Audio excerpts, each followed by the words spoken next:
I was visiting an old friend recently, and normal life happened. So I thought I'd tell you a story about justice and privilege.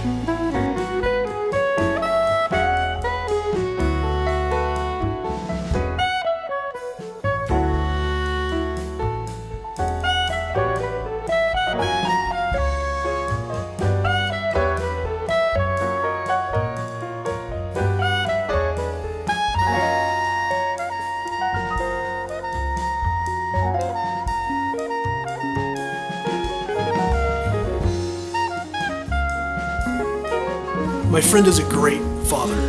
He loves his kids completely, and he doesn't play favorites.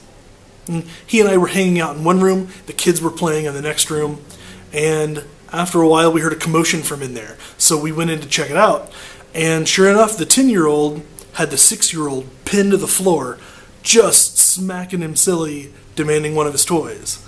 So what do you think my friend did? He stepped in to protect the younger child against the older child. He loves his children equally, but in that moment, he has to choose sides. He doesn't treat them the same. The younger child gets compassion and comfort. The older child gets discipline. Both are because he loves them. But precisely because he loves them equally, he cannot treat them the same way in that situation. Because pitting them against each other as equals is unjust. The circumstances demand that a loving parent intervene on behalf of the weaker child. It's not at all about favoritism, but still, in that situation, a parent defers to one child and not the other. This is very similar to the relationship between the rich and the poor. The rich have a kind of power that the poor don't. And so pretending that they're equals just perpetuates injustice. So let's talk about God as a loving parent. The universal love of God desires that God's children get along with each other, that they form one universal fellowship, an inclusive communion. So any conditions that stand in the way of this becoming reality must be dealt with. Some people like to pretend that reality is a meritocracy. Those who get ahead have earned it, and those who do not haven't. They imagine that everything boils down to individual behavior. That's quite clearly not the case. And even the most cursory look at real life illustrates this. Good things happen to bad people, and bad things happen to good people. Justice is not simply automatic. We have to get involved to create justice. Individual behavior is not all there is to morality.